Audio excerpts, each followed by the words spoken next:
Mayor Adams is in Puerto Rico this morning, and he is getting a first-hand look at some of the Mayor Adams is in Puerto Rico this morning, and he is getting a first-hand look at some of the damage from Hurricane Fiona. In fact, we got this picture into our newsroom this morning. He met with the city's emergency management team deployed there to help with relief efforts. It's been such a difficult recovery in Puerto Rico, not only dealing with what's going on with what Hurricane Fiona left behind, but people there still trying to recover from Hurricane Maria 5 years ago, still dealing with that damage and now more damage. Our Julio Cesar Garcia joins us now from San Juan with more on this. Julio. That's right, guys. So the mayor arrived around about 8 a.m. and he's since met with the governor of Puerto Rico, then with FEMA representatives, and then he's going to meet with the mayor of San Juan. And then we'll start that tour of the affected areas that we've been documented throughout the week here in Puerto Rico in different regions. And, you know, here we have a sample of what he's likely to find in this package. Take a listen. Mi casa está desbaratada completa. Mi casa está como nosotros enferma. My house is like us. It's sick and frail, says Maria Rivera. The 77-year-old is in remission from brain cancer, and her 87-year-old husband is mostly paralyzed from arthritis and heart disease. Ay, Dios mío. Her home, she says, is leaky and vulnerable to storms, moldy and riddled with insects. But this damage wasn't caused by Hurricane Fiona's wrath, knocking power out of the entire island last week, much of which is still in the dark. The cracks and leaks have been there for 5 years since Hurricane Maria devastated the island in 2017. Her house is one of thousands the Associated Press counts among the dwellings, roads, and recreational areas on the island that have yet to be repaired or rebuilt since Maria's devastation. The so-called blue tarp homes, visible from the air, plastic roof covers that help families like the Riveras from being destroyed by Fiona's rains. But this couple says these blue band-aids are wearing their patience thin. Está como nosotros enferma.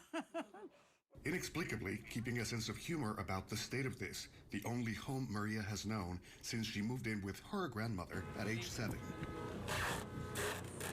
Soon after Maria hit, FEMA gave the couple $1,800 in emergency aid. But the Department of Housing and Urban Development only approved their 2017 application to the Home Repair and Relocation Program this year. No terminamos ni de recoger de lo de Fiona. But construction won't begin anytime soon. She just found out the legal owner of the land refuses to allow any new construction, leaving them in limbo, living under blue tarps. You know, guys, according to government data, her house is one of many thousands throughout Puerto Rico where, according to government data, only 21% of repair works related to Hurricane Maria were completed or have been even begun. Now, in terms of what the mayor is likely to see, he's also probably going to talk to some of these families, and some of them have links with New York City. So we'll, of course, be following with him, and we'll have the images and report later today. But that's the very latest right now from San Juan. Back to you. And Julio, is there anything, what specifically can government do that will get them help in the short term? Certainly a lot of long-term goals, but specifically what they can do right now. I mean, that woman there has been suffering for 5 years. What can happen at least right now to help them out?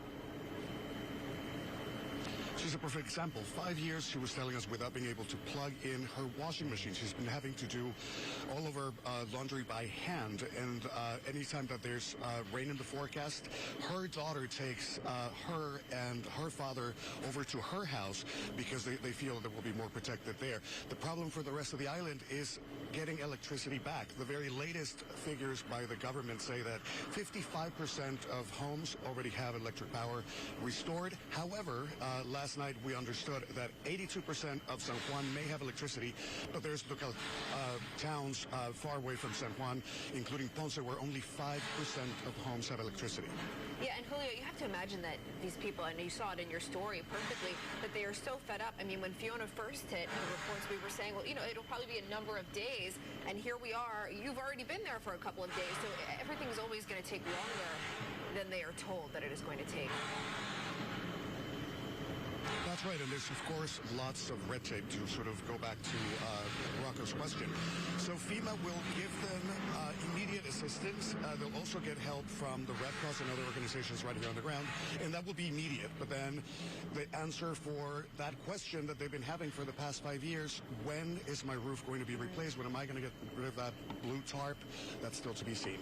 Julio, we appreciate your reporting. Our thoughts with the people in Puerto Rico. Thank you again.